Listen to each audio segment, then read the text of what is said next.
Gentlemen, I've been thinking about the women back home that I've known through the years that were attractive or beautiful and had men doing anything they wanted. These women, during their very brief period of youth and beauty, were little bitches, able to use high status men as utilities to get pretty much whatever they wanted at men's expense. In some ways, us Westerners in Thailand have the same power due to having more money than the locals. Whilst we men don't use beauty to get money, we can use our money to be with the beauty our hearts desire. This power can be very alluring. I think of women and their fading beauty and what that means to them not being able to continue using men as utilities, whilst with us men, our wealth and money will continue in perpetuity, even as our looks decline.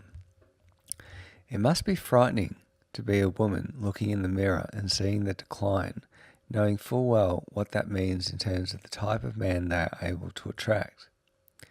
As the years go by, the men get poorer, sleazier, less powerful, with less wealth and resources, and then comes the time that no man is interested. The entire marketplace of men has been exhausted, and cats become the final solution. Look at aging female celebrities and the men they have been with over time, and you'll see it's all true. Frightening. Sad. Meanwhile, pigs like me are off gallivanting around in Thailand with smiles on our faces whilst being completely free from female control, manipulation and wealth extraction. I see a lot of happy pigs around the traps here in Pattaya. Fellow bullet dodgers, or at least the walking wounded.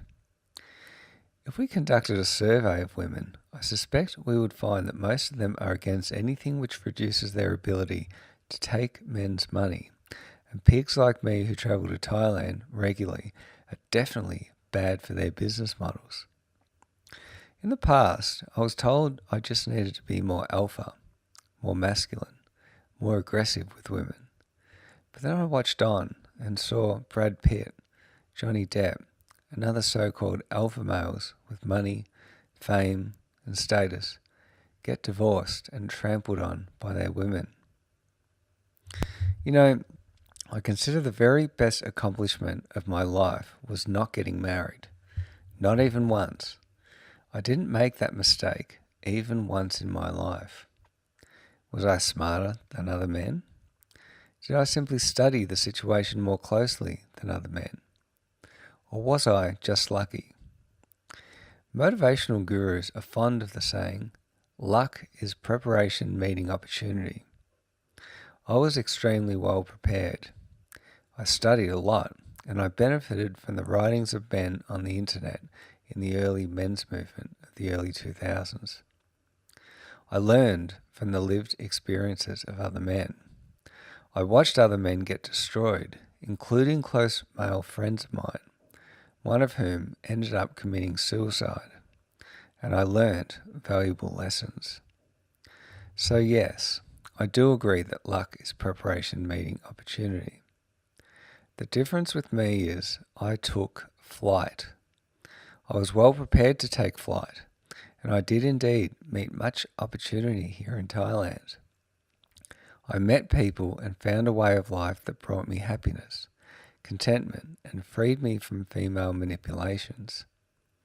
It freed me from female wealth extraction and freed up the majority of my time back in the Western world to work hard, earn and save my money, and removed even the possibility of divorce and losing half of my assets. What I've learned at age 39 is this. When I'm with a woman, there is a great deal of stress, anxiety, and sadness. Over here in Thailand, I have very little drama and no anxiety in my life, and happiness and contentment are my default feelings. My anxiety issues in the past were situationally based, caused by being around women that made me anxious due to their irrational fears and their bullshit, and them putting that shit on me. Who needs that anymore? Certainly not me. I'm never going back to a traditional conservative relationship with a Western woman back home in Australia. Never, ever, ever. Over here in Thailand, I get to deal with people on terms I like.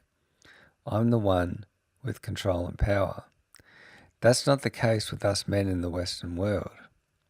We're the ones on the defensive all the time, and the laws and the courts favour women, and there's nothing we can do about it except walk away.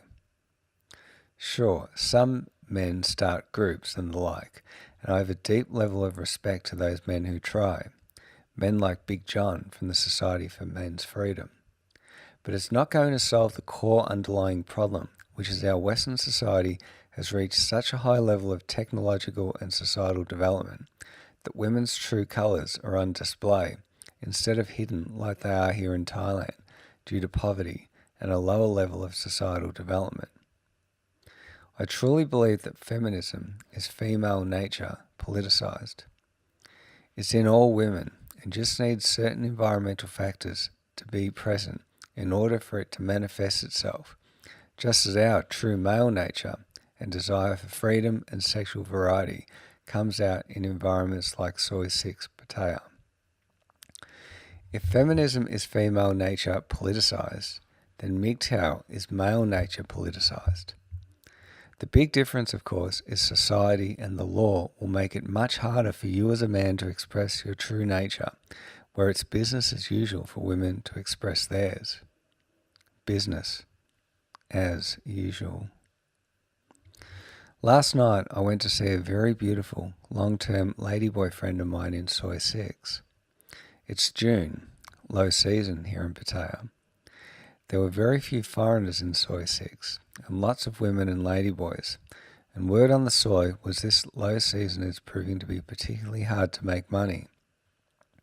There were literally over 1,000 prostitutes competing with each other for male attention and business. My ladyboy friend remarked that she had only had a few customers in the last 3 weeks and was struggling to survive. The incentive to perform in this situation and an environment like this, where if you don't perform and get customers, then you don't eat, is incredible.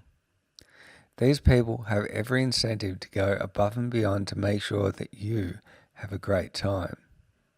Compare this situation to back home, where you are the one that is expected to perform, to work hard, compete with other men, and if you're lucky, you're the one who gets the young, beautiful woman, who has many men competing for her affections.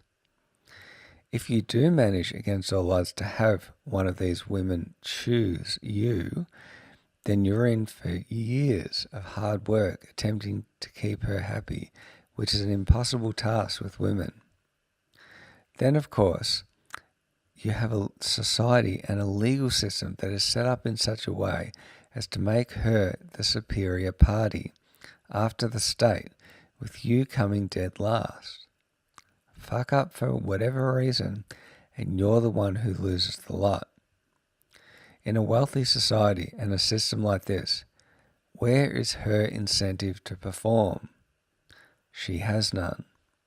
Without poverty, or at least the threat of poverty, there is no incentive for a woman to perform and make you happy as a man.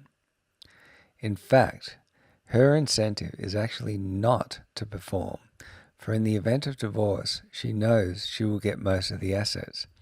And if you have kids with her, then she has already got from you what she originally really wanted in the first place. Divorce will mean you're gone. She gets the assets, and she still gets paid by you. What a great deal for her. Think about it like this. The female primary interest is high status men.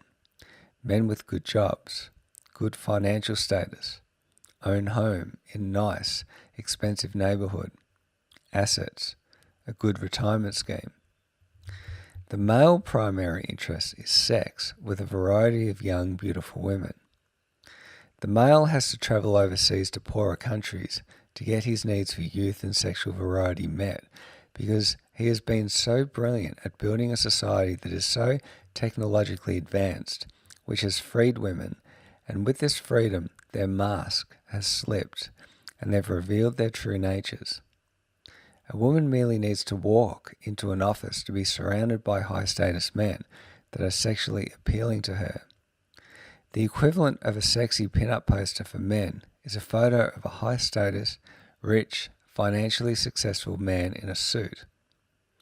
The male primary interest is socially unacceptable to be seen to be interested in or spoken about openly, whilst the female primary interest is business as usual for women. Added to this, we have feminists who scream, yell, and hiss, "Don't you treat me as a sex object.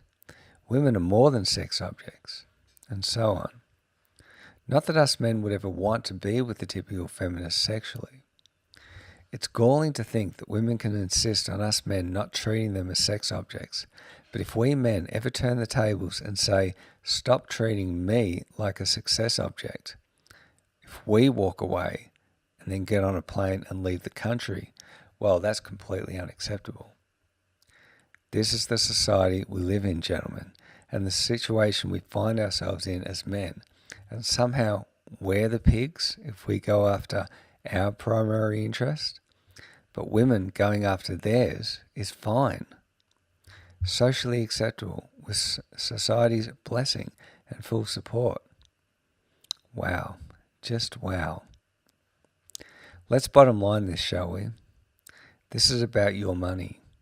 It's about your resources in terms of your money, assets, and time and your labour value.